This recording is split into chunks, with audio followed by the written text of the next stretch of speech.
It's Jack and Dan. It's a cold day here in Cleveland. We're just going to do a second update real quick on the Volt. We've had it for almost 6 months now. And just want to give a little update real quick. We're going to probably do it from inside the car since it's freezing. Right? Yeah. So here we go. Let me see if make sure. All right, here we go. Oh, let me show you the solar panels because we did talk about those before. That's half of our solar panels, and the other side we have half. We have a total of 50, and that's one of the reasons we got an electric car, right? Yeah.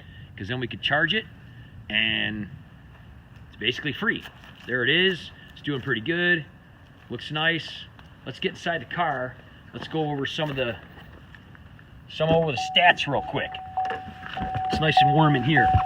Now, we did our first update. Here, go ahead and you take over, buddy.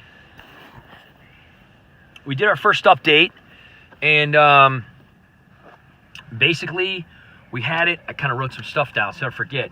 We had it for most part of September, October, November. Initially, it was filled up by the dealership. We ended up getting 2,662 miles on that first fill up. And then what we did is we filled it up. At that point in time, it cost us $16.50, around 7.5 gallons of gas. It has a 7-gallon gas tank, 1 gallon reserve. So for $16.50, we were hoping to go the next 3 months and get close to 5,000 miles because we were at 62 for the first fill up, right? Yeah. So we figured, hey, we'll go at least 5,000. Well, then what happened across the country in America?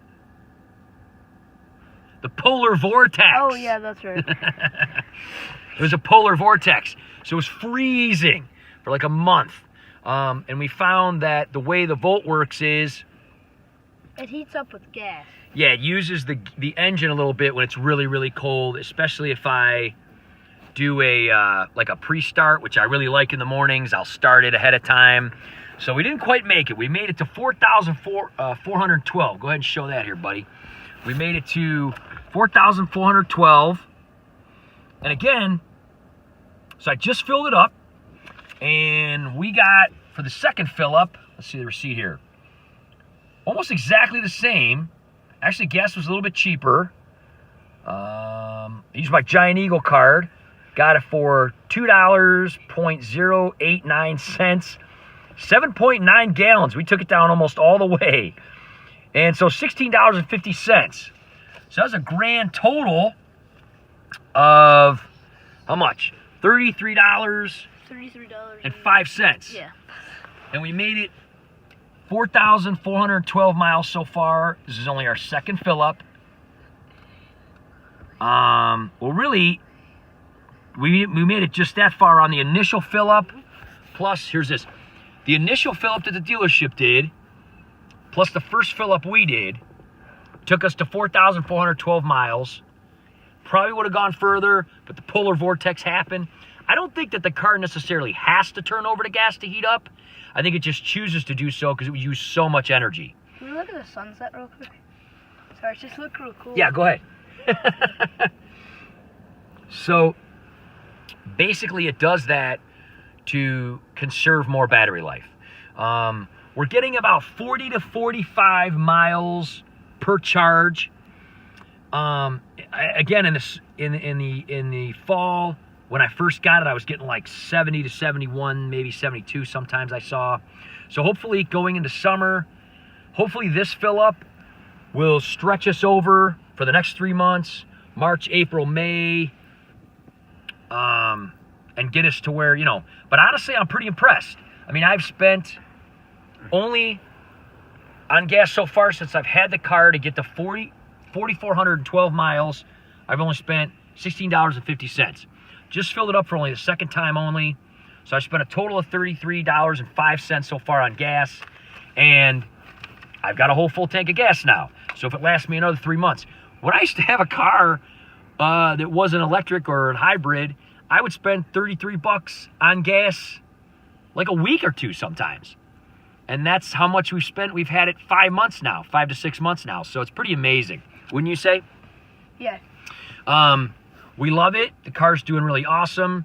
Let me show you here too. One of the awesome things here, because you hardly ever use the engine, is oil life at 4,412 miles is only 77%.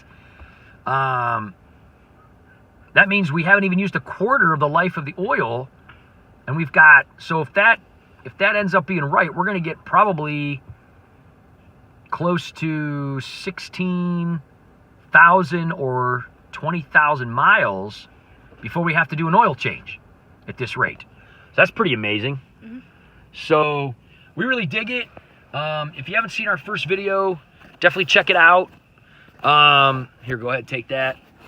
Definitely check it out if you haven't seen it. One of the things we wanted to mention too, that we were able to get a little bit extra mileage, if you see in the thumbnail, we found some places, we wanted to mention this, totally almost forgot to mention it. We found some places that allow you to charge for free. Yeah, plug in for free. So we found a place. We just went to Whole Foods, actually. Yeah, Whole Foods is one of our favorite places. We go there and eat, and then we'll shop. And if we're there for like maybe an hour or two eating and shopping, maybe longer, maybe we'll sit there and work out some homework. Oh, yeah, by the way, if you like spicy broccoli, get the spicy broccoli, but I didn't like it. The Whole Foods buffet. So we'll go there, hang out for maybe 2 hours, eat and shop. They have a 220 outlet. We plug it in. It's absolutely free. And we will get a full charge on that. So not only do we get to drive up there and back home for free, we get an additional couple of days out of it. So that's an awesome thing. Mm-hmm. I'm pretty sure all Whole Foods have that. They have 2 chargers there. Usually if you don't go during a really busy time, you can easily get access to one of them. In fact, when we pulled out today, we were there today, there was a Black Volt, a couple years older than this one, plugged into the other one. We see them there all the time. The other place we found was, we live by a mall, Crocker Park, and oh, yeah, Crocker Park. There's 2 Tesla and 2, or I'm sorry, there's only one. There's 2 Tesla, and then there's one like every other electric car. One for other electric cars in the garage.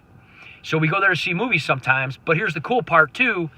Even though it's in the garage and you have to pay to go in the garage a couple bucks, if you go to the Regal Cinema there, which is what we go there for, if you go to see a movie, they scan your ticket and you get to park for free.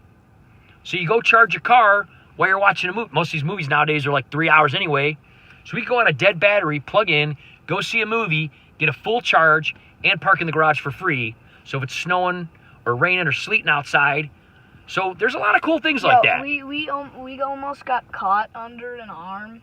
When we went to leave last time, yeah. The thing was broke. Yeah. But they fixed it and they let us out. It was cold weather, so yeah. It's probably frozen. It was like 0 that day. Yeah. So the cool part is we are finding more places that you can charge for free.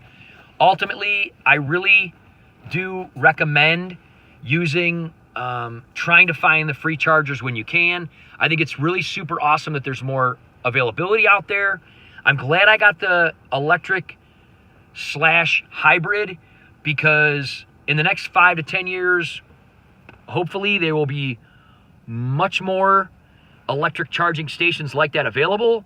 And ironic that I just got an email today from Tesla telling me that the $35,000 Tesla model is starting to be available. But I'm kind of glad I went with this car, because I'm able to get a much higher range, much longer range by hardly using any gas at all. And ultimately, if we want to take a trip in this, we don't have to worry about stopping to charge it or anything like that either. So I really think I made the right decision at this point. It was $34,000, $1,000 less than Tesla's cheapest model. I'm going to get $7,500 back on my taxes. So that means only $26,500.